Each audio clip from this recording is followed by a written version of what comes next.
अपनी गर्भवती पत्नी सुभद्रा को चक्रव्यूह भेदने की कला के बारे में बताते हैं और मां के गर्भ में पल रहे अभिमन्यु अपने पिता अर्जुन की बातें सुनकर चक्रव्यूह भेदने की कला को सीख जाते हैं। अब मध्य प्रदेश में वहां के मुख्यमंत्री मोहन यादव ने गर्भ संस्कार को सरकार की नीतियों में शामिल करने का फैसला किया है। मध्य प्रदेश के सरकारी अस्पतालों में अब गर्भ संस्कार कक्ष बनाया जाएगा अलग से, जहां पर गर्भवती महिलाओं को मेडिकल मदद के साथ साथ मानसिक और सांस्कृतिक सहायता दी जाएगी, संस्कारों की सहायता दी जाएगी। और इस पहल का मकसद बच्चों के शारीरिक, मानसिक और नैतिक विकास की नींव जन्म से पहले ही मजबूत करना है।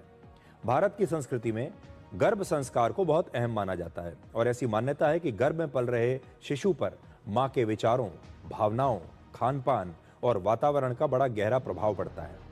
आधुनिक मेडिकल साइंस भी अब ये मानती है कि गर्भावस्था के दौरान मां की मेंटल हेल्थ और लाइफस्टाइल बच्चे के विकास में महत्वपूर्ण भूमिका निभाते हैं और इसीलिए कहा जाता है कि गर्भवती महिला को हमेशा खुश रहना चाहिए, सकारात्मक बातें सोचनी चाहिए, विचार अच्छे रखने चाहिए, अच्छी तस्वीरें देखनी चाहिए और शांत वातावरण उन्हें मिलना चाहिए।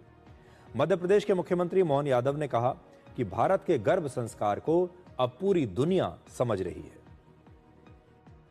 मुझे इस बात की प्रसन्नता है, मेडिकल फील्ड के लोग, खासकर एलोपैथी वाले लोग भी अब अच्छे से मान रहे हैं। मेरी बेटी स्वयं गायनेकोलॉजिस्ट है, वो भी हॉस्पिटल में गर्भ संस्कार कराती है और कोशिश करती है कि हर एक जिसकी डिलीवरी वो नॉर्मल डिलीवरी जितने अच्छे प्रकार से हो सकता है उसको करने की जरूरत है।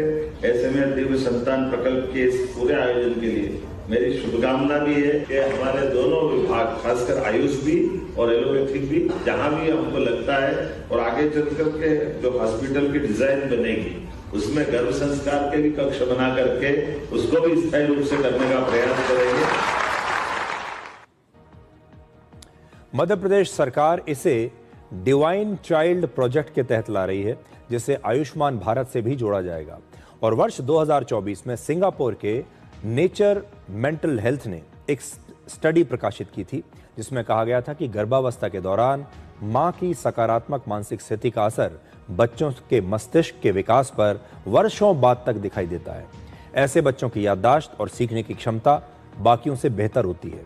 इसके अलावा वो भावनाओं को संभालने, समझदारी से सोचने और खुद पर नियंत्रण रखने में सक्षम होते हैं। एक और अंतर्राष्ट्रीय स्टडी वर्ष 2025 में 300 से ज्यादा गर्भवती महिलाओं पर की गई, जिसमें पाया गया कि गर्भावस्था के दौरान अगर मां खुश रहती है तो बच्चे से उसका भावनात्मक जुड़ाव बहुत गहरा होता है। अगर गर्भावस्था के दौरान महिला मानसिक रूप से संतुलित रहती है तो बच्चे में सकारात्मक सोच विकसित होती है। अब एक छोटा सा ब्रेक लेते हैं और ब्रेक के बाद आप